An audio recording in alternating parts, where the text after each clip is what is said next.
ديمة خير وعطاء ويمام نقاء وسخاء يا نجما شع فأبهجنا يا شعلة نور وضاء. Assalamu alaikum wa rahmatullahi wa barakatuh. Welcome to another episode of Sisters of Sunnah. I'm Marve. And I'm Yumna. And today we're going to be talking about preparing spiritually and physically for Ramadan, inshallah. Inshallah. So, it's really important that we prepare for both ways, of course. For like spiritual preparation, it could be like reciting maybe Qur'an, having good intentions, like sincere maybe intentions for Ramadan, inshallah, and making like a good dua for yourself, Exactly. And like physical preparation can be So many things. I mean, starting with actions, maybe. yes, and maybe like your meals, maybe organizing them before Ramadan comes, and kind of organizing what to actually eat and drink during it, and maybe managing your schedule, like kind of planning what you're supposed to be doing for Ramadan as well. I think And the preparation aspect is really important in terms of, I mean, you talk about intentions, and that's extremely important, especially because we know that in Islam, the actions are judged by the intention. So in terms of, like, we start with the intention, but then we take that a step further in terms of putting specific goals for ourselves. Yes. That's also important, because True. putting just, even if you speak it, that kind of sets it into motion. So thinking ahead of what we can do in Ramadan and start kind of trying to implement those goals little by little, so that when Ramadan comes, we are really kind of getting in the habit of things, because Ramadan is such a great time to kind of get used to these habits. And I think, like, of course, physical and, like, spiritual is important, but I think first, like, preparing yourself mentally. Like, really, like, opening that mind and really focusing and being aware of what's coming. And I think that really, like, awakes something in you spiritually, because now you're focused. You're like, okay, like, Ramadan is coming. It should be different. Like, it's not like an ordinary day that's coming or a month that's coming. So maybe that way we can, if your mind is prepared for it in the beginning, it's going to lead the way for you to prepare yourself spiritually and I think physically. Even verbalizing the intention sometimes. I mean, Of course. like, we know that Ramadan is coming, inshallah, we intend to fast, but part of actually the fasting is having that intention before. Of course. So even just kind of like verbalizing it to yourself and reiterating that kind of helps you get into that mindset. I totally agree. And so it says, like, whoever fasts Ramadan out of faith and seeking reward will have his past sins forgiven. SubhanAllah. It's amazing, SubhanAllah, the amount of opportunities that Allah subhanahu wa ta'ala gives us for complete forgiveness. I mean, when you think about it, like, all of your It's past again sins for being you. forgiven for doing this not to say basic act of ibadah, but it's one of the main pillars. It's something that we all need to do, is just fasting. If you just fast with the intention of seeking that forgiveness, subhanAllah, Allah will grant that to you. And how Inshallah. beautiful is that? Yeah, May it's Allah, beautiful. grant it to all of us, inshallah, that complete Inshallah. forgiveness, ya Rabb. So then, I guess when we talk about, preparations and things like that, I think it's also important to think about how we balance our responsibilities during Ramadan, because we want to be in this state where we have, our ibadah 100%, and are just focused on that. But at the same time, we do have other responsibilities, whether towards our families, towards, school, work, whatever it is. So I think it's important that we also discuss maybe some of the ways that we can balance that, so that we are, making the most of both, still prioritizing our ibadah, but also keeping in mind our commitments and other responsibilities that we have towards others. Of course. So maybe we can start with talking about our responsibilities towards our families, because we know the hadith of the Prophet ﷺ, who says, the best of you are the best to your families. So in Ramadan, when there's so many things to be thinking about, energy is low, I know. so many different priorities, how can we balance this, making sure that we're kind of taking care of everything? Especially when it comes to women, because, women have a big responsibility when it comes to, the expectation of having iftar ready, making sure that you're still taking care of all of the other tasks that you need to be doing on top of being fasting, and keeping that in mind. Like, it might be a more tiring phase for women during Ramadan, because like you said, you're fasting, but you still have your house stuff going on. Maybe you're cleaning and you're cooking. And if you have like a little kid in the house with you, it wakes up very early and you have to like, you know, really take care of that situation as well. So it kind of is maybe a struggle to like balance it out, like you said. Right. But there's still things that you can kind of do or keep in mind to kind of make it a little bit, again, keeping that balance. So maybe perhaps one of the simplest things is just delegating tasks.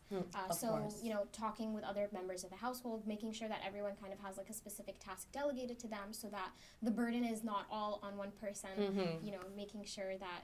and that it just comes out like equal to everyone so that everyone kind of supports each other. And like you said, like it's not just one person taking care of everything.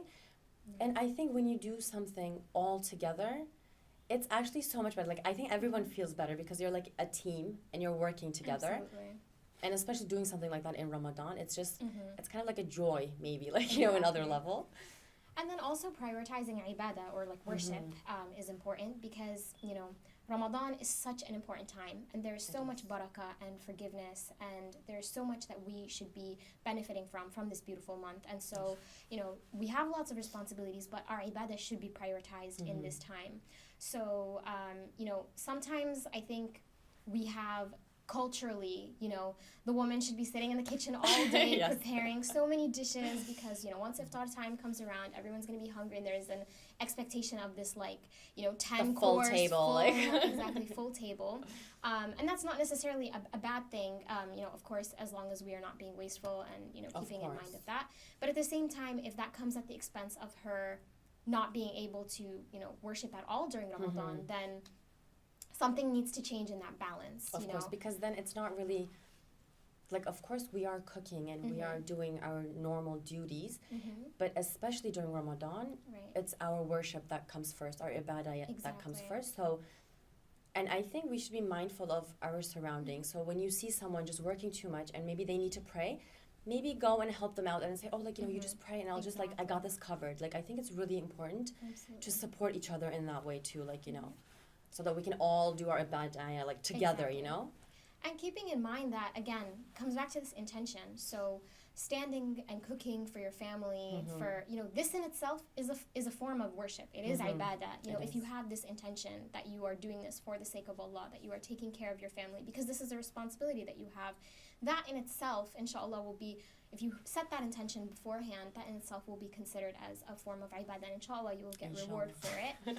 But again, keeping that balance, you know, not overdoing it one way or the other, so not completely ignoring your responsibilities. Of course, and just, you know, focusing on, like, you know, your worship and your ibadah. But also not overdoing ibadah, it. Of course, yes, so, true. You know, it comes to finding that balance, and it takes time, but, you know, as long as we're mindful of that, inshallah.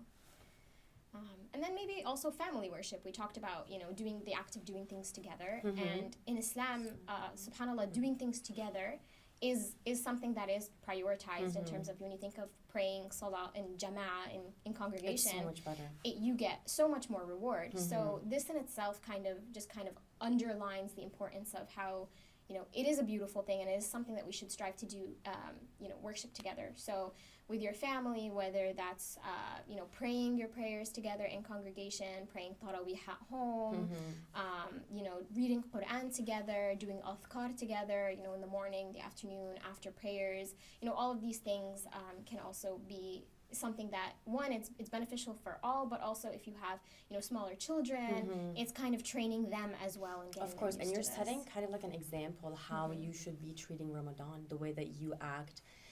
I think it's really important that that we don't say stuff, but actually do it so that you reflect what it is. So I think that we should have that excitement in us. So when you, in the family, when they see you, they're like my parents are so much happier during this month. Exactly. Or if maybe you're not that patient normally, but during Ramadan, if you're more patient, you will get like the attention of your surroundings, saying, like, normally, like, she or he gets mad, but right now it's like, you know, they're more calm. Like, if they see the calmness and, I don't know, the joy, the excitement in you, then you're kind of reflecting how special Ramadan is. Absolutely. And you're kind of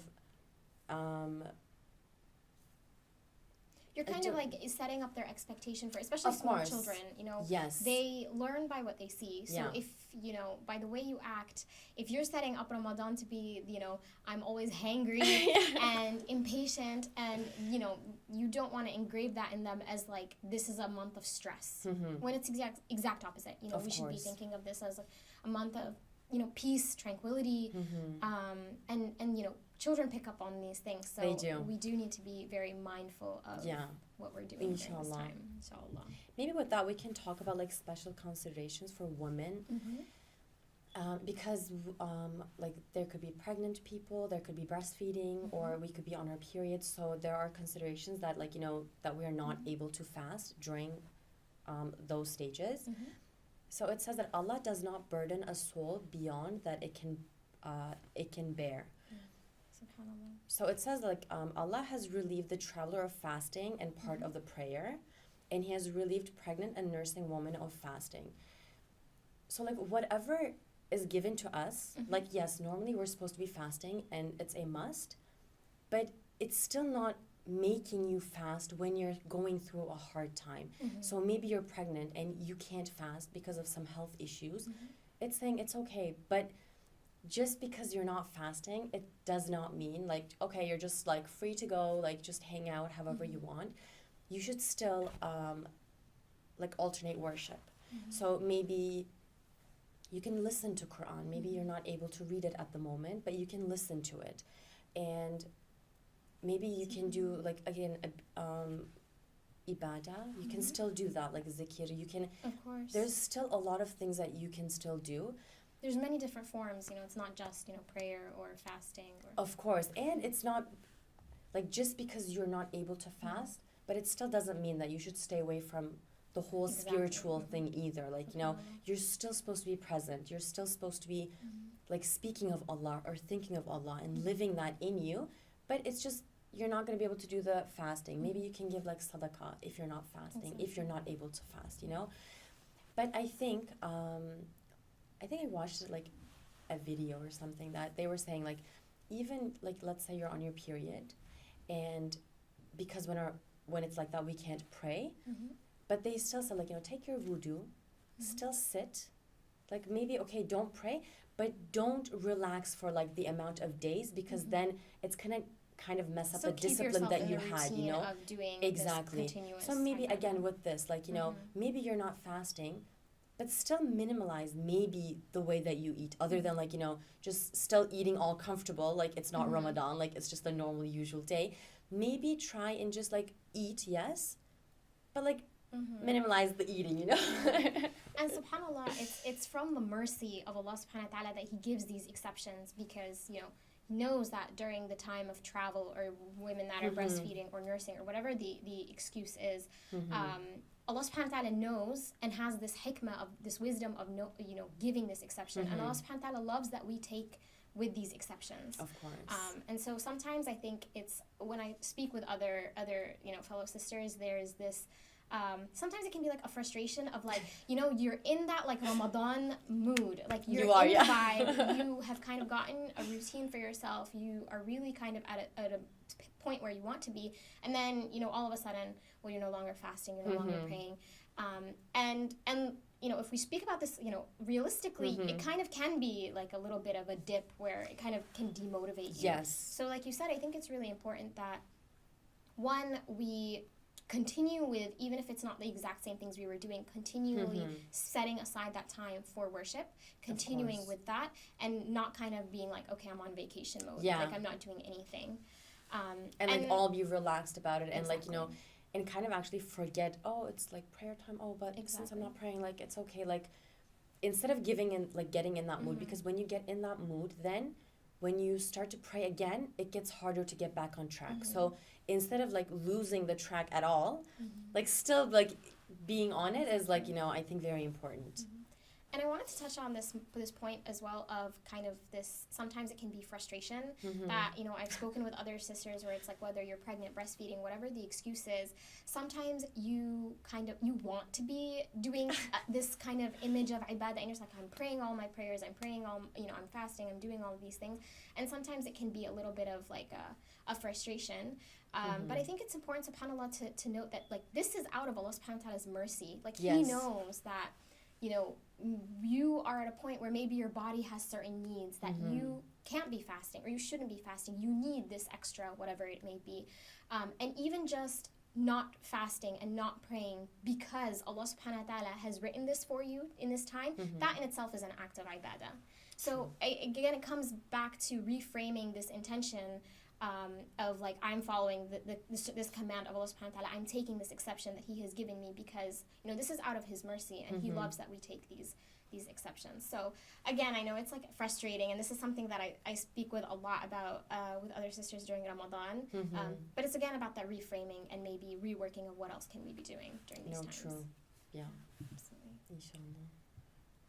And then I guess maybe we can talk very briefly about how we can make Ramadan a more family-oriented, you know, thing, because it is such a family-oriented time. It is. And like, alhamdulillah, it is. Like, you know, I just love. Exactly. Like, everyone kind of like gets together. Yeah. And I don't know, personally, when I think of Ramadan, it's, you know, you think of family, you know, everyone kind of worshipping together. And so I wanted to touch upon an ayah from Surah Al-Qamar where Allah subhanahu wa ta'ala says, and we have certainly made the Qur'an easy for remembrance. So is there any who will remember? And the idea of us reminding each other and, you know, making this, again, we talked about earlier, family worship in terms of reading the Qur'an, praying prayers together. Setting an example and doing it together for families. Exactly, because, you know, the family unit is such an important and sacred thing in Islam. And so maybe these are some things that we can be doing, especially thinking of maybe the last 10 nights of Ramadan and Laylatul Qadr. We know from the hadith from Sahih Bukhari that whoever stands in prayer on Laylatul Qadr out of faith and seeking reward, then his previous sins will be forgiven. So again, another opportunity to have all of our sins forgiven. So maybe around Laylatul Qadr, the last 10 days of 10 nights of Ramadan, we can also be setting a certain routine or, you know. And maybe kind of talking about the importance of it. Like maybe even before Ramadan starts, like sitting all together and maybe planning like, oh, how can we like, you know, give that night a go, like what should we do, would someone like to read anything, like, you know, actually kind of making it like something that we should be doing all together other than individual. Of course, like we do sometimes want to pray just by ourselves, you know, maybe you're going through a tough time, you don't want to be with everyone, but you just want to be like, you know, one-on-one, really like feeling what you're praying or what you're like, you know, wanting from Allah maybe. But still, like, I think when you're doing it all together, it's a really huge support system. Like, because when you see people do it, then you don't really go like I don't, maybe sometimes you might feel like you don't want to do it at the moment. But when you see your surroundings, you're like, you know what? Yeah, I'm just going to go ahead and just join. So it can be encouraging sometimes. Yes. Absolutely.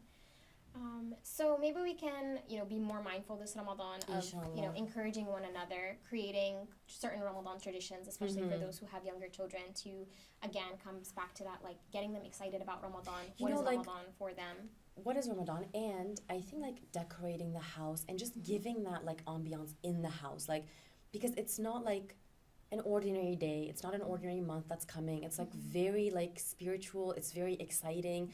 Like you should have that in the household as well. Like, you know, the energy should be there for everyone to see in the house as well.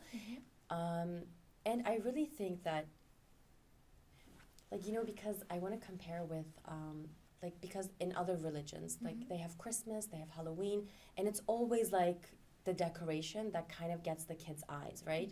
So I think when we think about that, like, they shouldn't want to be, like, similar to them because we see it, and, yeah, it is beautiful. But when we do it as, like, you know, as our thing as well, then the kid goes, like, yeah, they have that, but we have Ramadan. Like, we decorate, too. Like, we have our special day. Making it have the same level of importance and getting exactly. them Like, let's just not go, like, oh, that's Ramadan. But no, it's Ramadan. Like, it's a huge thing. Like, every year it comes, yes, but it's always a different, like, spiritual thing that we should be going. Inshallah. So hopefully this Ramadan we can try and implement some of these, points to try and balance our responsibilities and our ibadah. May Allah accept from all of us, inshallah. And I think we can wrap it up here. Yes. But Jazakumullah khair everyone for joining us for another episode of Sisters of Sunnah. Ramadan Mubarak, and we will see you next time, inshallah. Assalamu alaikum. يا ديمة خير وعطاء ويمام نقاء وسخاء يا نجما شع فأبهجنا يا شعلة نور وضاء يا ديمة خير وعطاء ويمام نقاء